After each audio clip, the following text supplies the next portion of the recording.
Hello my dear friends.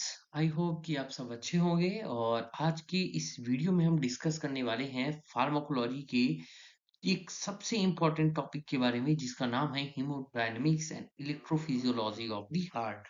दोस्तों, इसके पहले पार्ट में हमने समझा था हार्ट की इलेक्ट्रोफिजियोलॉजी के बारे में कि किस तरीके से हीमोडायनेमिक क्या होती है और उसकी इलेक्ट्रोफिजियोलॉजी क्या होती है, किस तरीके से बॉडी से डीऑक्सीजनेटेड ब्लड हमारे हार्ट में आता है और किस तरीके से एसए नोड और AV node electrical impulse generate करते हैं और कॉन्ट्रैक्शन एंड रिलैक्सेशंस किस तरीके से होता है और ब्लड किस तरीके से हमारी through out the body distribute होता है।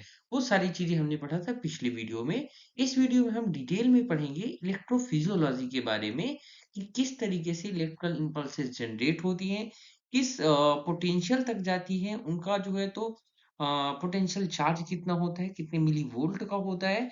वो सारी चीजें हम आज की इस वीडियो में पढ़ने वाले हैं। तो चलिए शुरू करते हैं। तो हम सबसे पहले इसकी शुरुआत करते हैं डिफिनेशन से कि इलेक्ट्रोफिजियोलॉजी ऑफ द हार्ट होता क्या है, इसकी डिफिनेशंस क्या होती हैं। The electrophysiology of the heart is the study of the hearts electrical system and how it controls the hearts rhythm. Means की जो इलेक्ट्रोफिजियोलॉजी होती है हार्ट की, ये एक तरीके के हार्ट के इलेक्ट्रिकल सिस्टम की स्टडी होती है, जहां से हम पता करते हैं या जहां से हमें पता चलता है हार्ट की रिदम्स के बारे में कि हार्ट किस तरीके से कितनी तेजी से धड़क रहा है। ठीक है, उसे हम कहते हैं हार्ट की इलेक्ट्रोफिजियोलॉजी। जो इलेक्ट्रोफिजियोलॉजी स्टडी होती है, ये एक तरीके का टेस्ट होता है जिसमें हम हार्ट की इलेक्ट्रिकल एक्टिविटी को मेजर करते हैं और डायग्नोज करते हैं एबनॉर्मल हार्ट रिदम्स के बारे में। इसके साथ ही साथ हमें पता चलता है कि हमारे हार्ट में हो सकता है कि कोई यदि ब्लॉकेज होगा, तो वो भी हमें ईसीजी से ही पता चलता है। एक जो बेसिक आइडिया होता है, क्लियर हमें नहीं होता कि कितना ब्लॉकेज है या है भी या नहीं है, बट एक बेसिक आइडिया हमें मिल जाता है कि हार्ट हमारा प्रॉपर वर्किंग कर रहा है या नहीं कर रहा है। ठीक है, तो उसकी हमें जानकारी कहाँ से मिलती है? ईसीजी से मिलती है। और ईसीजी में हमारा क्या होता है? हमारे हार्ट की इलेक्ट्रोफिजियोलॉजी का एक ग्राफ होता है। ठीक है, तो हम उसे और डिटेल में समझेंगे। पहले आप ये डायग्राम देखिए, जो कि हमने लास्ट वीडियो में भी डिस्कस किया था कि ये हमारा पूरा एक हार्ट है। ठीक, यहाँ पर हमारी ऐसे नोड होते हैं, यहाँ पर एवी नोड होता है। ठीक है, यहाँ से इलेक्ट्रिकल सिग्नल्स जनरेट होते हैं और ये एवी नोड इन्हें कलेक्ट करके थ्रू आउट द हार्ट में डिस्ट्रीब्यूट करता है। इसमें पुरकिंजे फाइबर्स भी होते हैं जो इलेक्ट्रिकल इंपल्सेस को डिस्ट्रीब्यूट करने का काम करते हैं। ठीक है, ये सारी चीजें हमने लास्ट वीडियो में पढ़ा था। ठीक है, अब हम इसे और डिटेल में समझते हैं।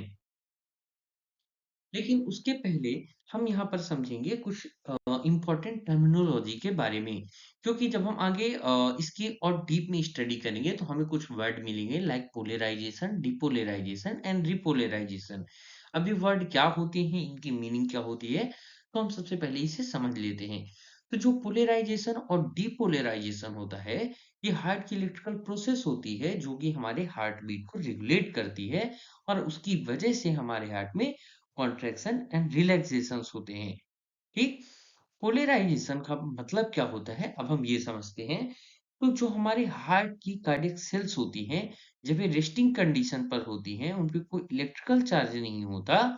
ठीक है, या हम ये कह लें कि वहां पे इलेक्ट्रिकल चार्ज बैलेंस कंडीशन में होता है, तो हम उसे कहते हैं पोलराइजेशन। ठीक, now let's discuss the word depolarization, the process by which an electrical impulse cause ion to cross the cell membrane।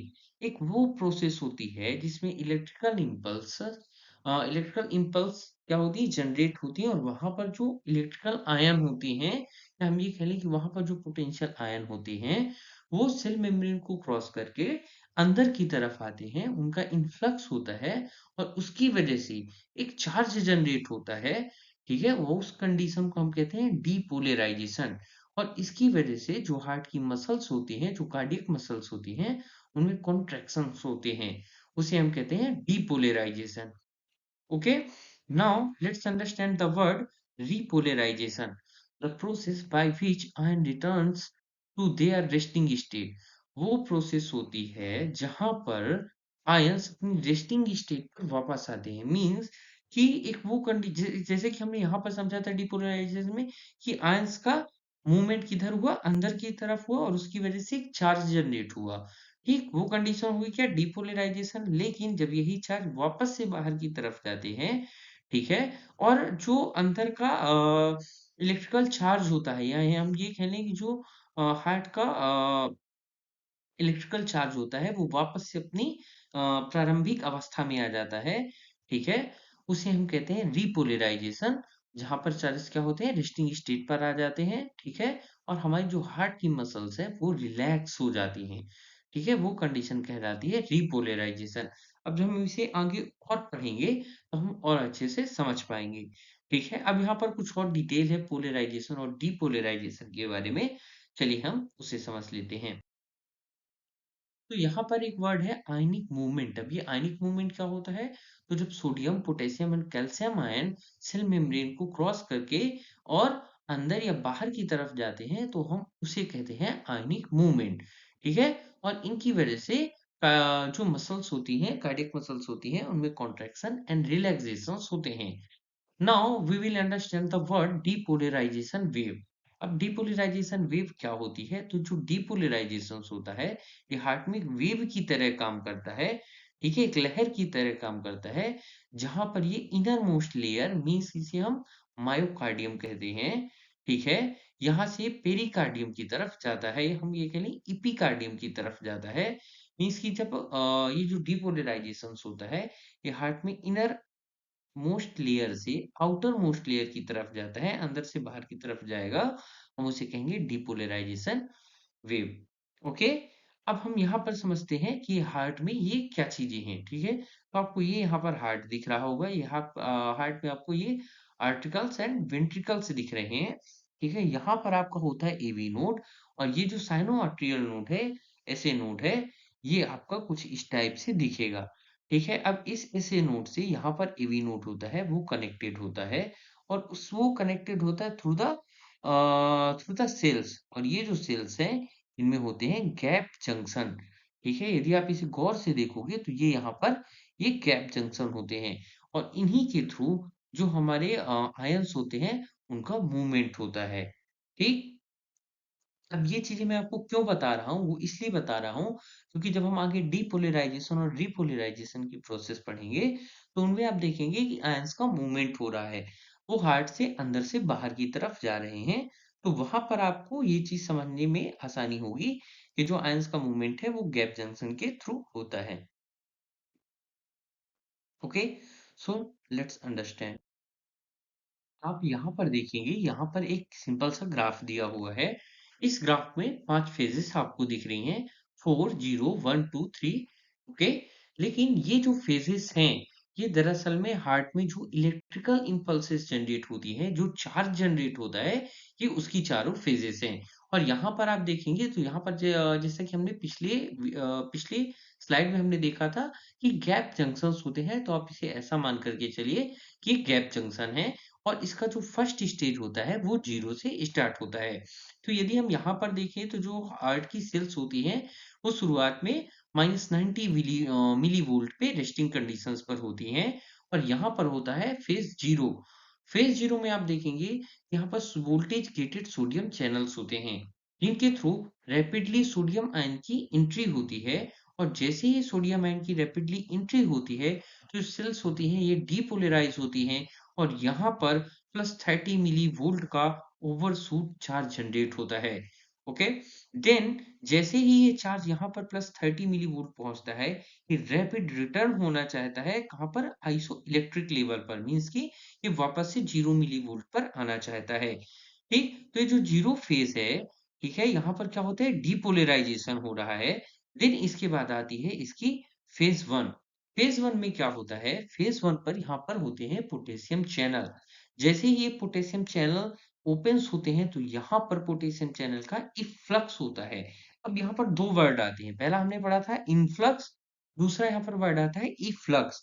Influx का मतलब होता है जब कोई चीज़ अंदर की तरफ आती है ना? जैसा कि इसके नाम से पता चलता है इन मतलब कोई चीज़ अंदर की तरफ आएगी, और इफ्लक्स मतलब जब कोई भी चीज़ बाहर की तरफ जाती है, ओके? तब हम उसे कहते हैं इफ्लक्स। तो यहाँ पर क्या होता है, यहाँ पर पोटेशियम चैनल ओपनर्स होते हैं। जैसे ही पोटेशियम चैनल ओपन्स होते हैं, यहाँ पर पोटेशियम आयन बाहर की तरफ जाते हैं और ये रैपिडली रिटर्न होना चाहता है अपने आइसोइलेक्ट्रिक लेवल पर और 0 मिलीवोल्ट पर रिटर्न होता है। देन इसके बाद यहाँ पर फेज़ सेकंड जनरेट होती है।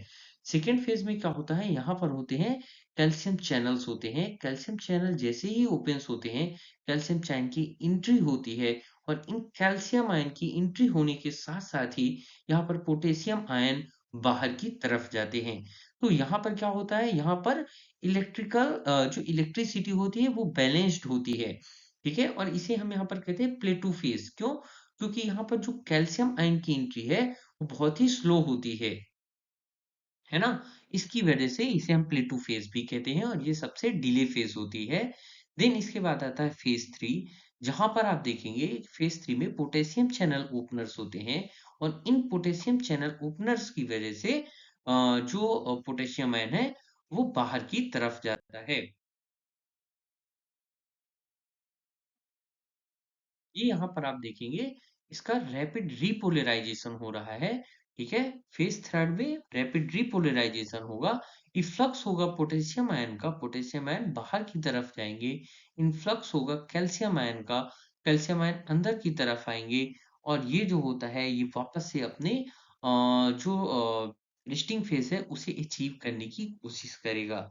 लेकिन ये जो फेज़ है, ये जो थर्ड फेज़ है, इसकी जो प्रोसेस होती है डिपोलराइजेशन के लिए हम कंपैरिज़न पर देखें तो बहुत ही स्लोवर होती है क्योंकि ये जो डिपोलराइजेशन था बहुत फ़ास्ट हुआ था, लेकिन रिपोलराइजेशन थोड़ा-सा स्लो होगा। देन आता है फेज़ 4 फेज़ 4 सबसे लास्ट फेज़ होती है और इस फेज़ में जो सोडियम और कैल्शियम चैनल्स होते हैं ये क्लोज़्ड हो जाते हैं और पोटेशियम चैनल ओपन हो जाएगा। तो यहाँ पर सब कुल मिलाकर के जो सेल्स होती है ये वापस से अपने जो रेस्टिंग कंडीशन है उस पे आना चाहती है या हम ये कह लें कि उस पे आ जाती है और यहाँ पर जो चार्ज होता है वो वापस से -90 मिलीवोल्ट का हो जाता है। तो ये जो पूरी प्रोसेस है इसे हम कहते हैं इलेक्ट्रोफिजियोलॉजी।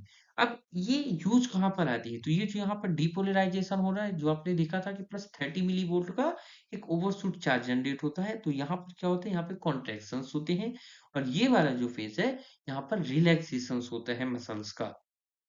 ओके, तो ये पूरा का पूरा मैकेनिज्म होता है जहां पर चार्जेस जनरेट होते हैं देन पुरकिंजे फाइबर के थ्रू चार्जेस डिस्ट्रीब्यूट होगा कॉन्ट्रेक्टाइल मसल्स के थ्रू एंड देन वापस से अपनी रेस्टिंग कंडीशन पर आना चाहती हैं सेल्स। ओके, तो ये पूरा का पूरा मैकेनिज्म था। So thank you very much for watching this video. यदि ये वीडियो आपको अच्छा लगता है तो लाइक कीजिए, शेयर कीजिए एंड सब्सक्राइब कीजिए और यदि आपको कहीं पर भी डाउट होता है then please mention in the comments. Okay, so thank you.